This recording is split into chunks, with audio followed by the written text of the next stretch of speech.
I will keep it as short as possible. A lot of the stuff in here is common sense. It has to do with managing money and taking control of your finances. Under control. That will really bring a lot of peace in your life if you can keep your personal finances under control. Some tips on controlling your finances. Know your bank balance, know what you spend, don't buy on impulse, and make a budget.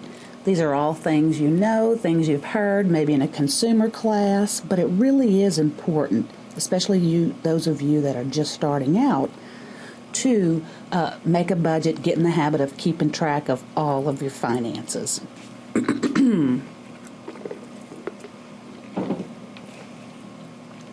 The key to success in meeting any financial challenge is to make sure you always control them rather than letting them control you. And the first step in gaining control is to make sure you keep track of your finances. It's not that difficult, but it does require diligence.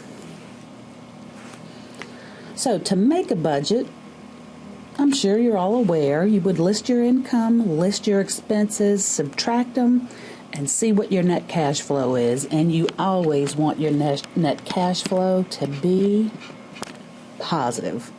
When it's negative, well, we'll talk a little bit about that, but you certainly will have to make some adjustments as needed. So here are some questions to think about. I know we're not in class, so I can't get your immediate comments or feedback, but I will give you some of the ideas that my students in class came up with. So the first one is, why is it important to understand your personal finances? Some of the thoughts they came up with was peace of mind,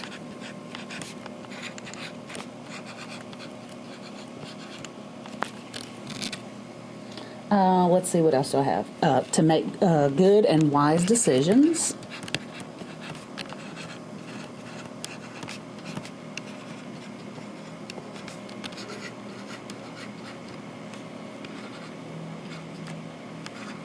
Ooh, there's a bit of a lag here. And another student came up with an interesting comment, which was to educate your children.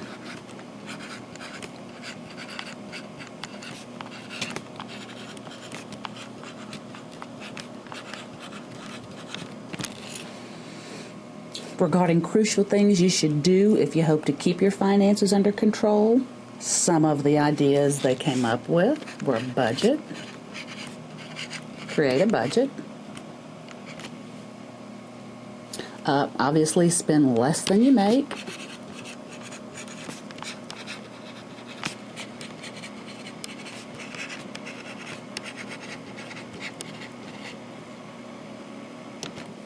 and don't impulse buy.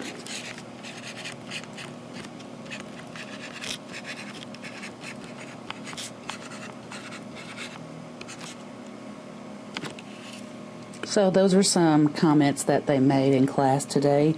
And then finally, third part, what can a person do if they have a positive monthly cash flow, and what can they do if they have a negative monthly cash flow? Well, if you have a positive cash flow, you can save, you can invest, and one student said you can make extra payments, which is always a good idea.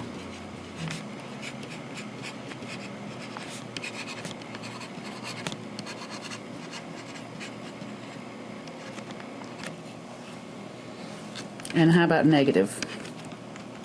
Well, there's some problems if you have a negative monthly cash flow. It means you're spending more than you're making, so you just need to make some cutbacks.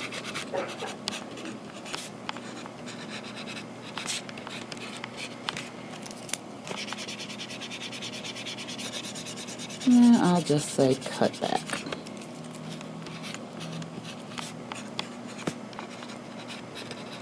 So we're going to look at a lot of examples to help you in understanding personal finances. So let's look at this first one.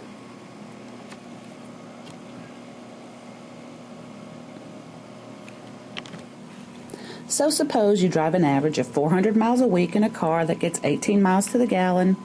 Gasoline's priced at $3 per gallon. Well, actually, that's probably a little bit higher, maybe $3.40, $3.50. Approximately how much would you save each year on gas if you had a car that got 50 miles a gallon? So let's just look at a comparison. 400 miles a week in a car that gets 18 miles per gallon. In order to figure out that cost, I need to know how many gallons am I consuming. So 400 miles a week divided by 18, I get 18 miles per gallon, will tell me how many gallons of fuel I use. Oh, let's see, I don't have my calculator, but I think I do have this number. It comes up to be like 22.2 gallons. And if we actually go with the number stated on here, even though it's a little bit more than $3,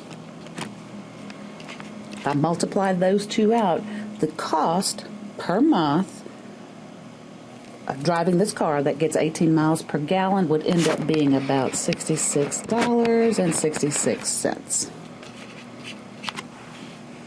Okay, so what if we had one of those cars that got much better gas mileage, in this case, 50 miles a gallon?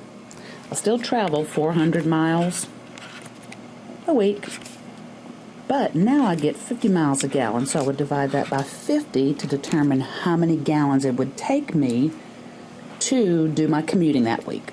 So 400 divided by 50 would be 8 gallons.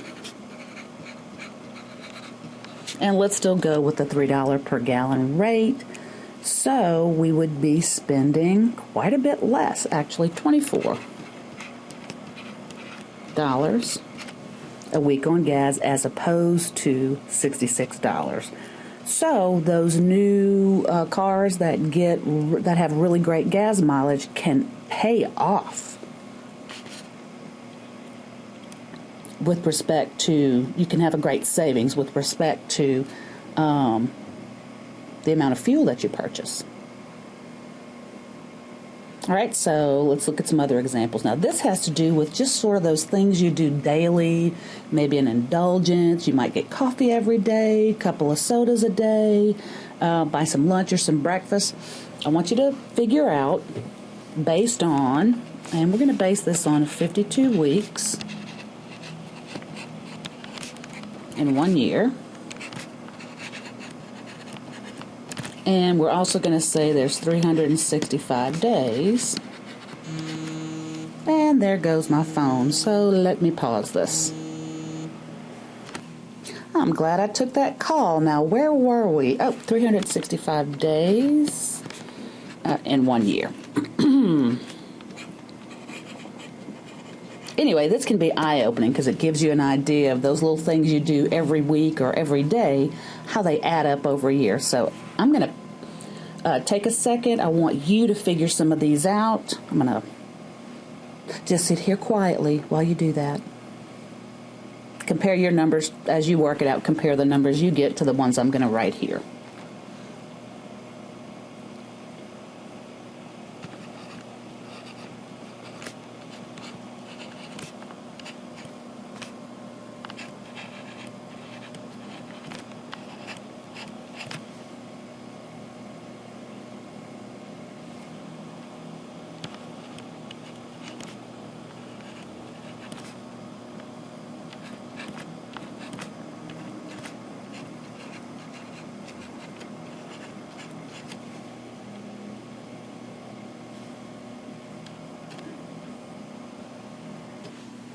Okay, so here are the numbers I came up with. Check your numbers, make sure they match with mine. You can see there how I wrote out how I got each value. But buying lunch out every day in a year, over $2,000. 2 sodas a day, if you're here on campus, they're $1.25 a piece, is almost $1,000 a year. These little incidentals add up to quite a bit if you do them consistently every week throughout the year. So this can be eye-opening, and you can think about what's something that you do that's maybe not listed and find out what its cost is per year. You might be surprised. Okay, so let's take a look at this. You have a clothes dryer, costs $25 a month to operate. A new efficient dryer is $620, and it has an estimated operating cost of $15 a month. So the question is, how long will it take for the new dryer to pay for itself? And this is going to be a little bit longer maybe than what you thought. But think about these two values. Right now, your operation costs are $25 a month. With the new one, it's $15 a month, which means you'll be saving $10 a month with the new washer. So the savings that you have per month with the new washer is $10. How many months will it take for that $10 to add up to the cost of the clothes dryer? So how many $10 would it take to make $620? So $620 divided by 10 would be, and that's $10 a month. So that would be 62 months, which is about little wiggly approximate lines. It's approximately equal to 5.1 years. So the purchase of the new efficient dryer would pay for itself in 5+ years. So those are things you need to think about when you're going to make a purchase. Okay, now for these next examples. I'm going to do example 4 and maybe example 5, and then I'll tell you what to do with the last two. Okay, so example 4. We want to know if we have a positive or a negative cash flow. So you can work on that. Actually, I'm just going to pause it. You work on it. You can pause the video, and then I'll put my numbers up here after, and we can check the work. I just don't want to spend a lot of time writing on here. I want this to be as short as possible.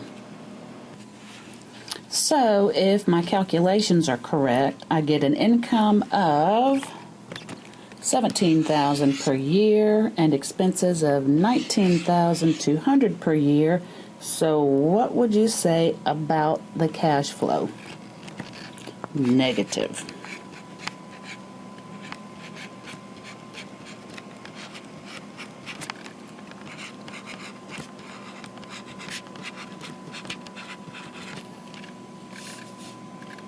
Okay, work on the next one. See what it comes up to be. I'm going to pause it so I can do the values. Okay, so I got income to be a total of $27,600, expenses $24,420. Please check my work. And so what we see here is this particular person has a positive cash flow.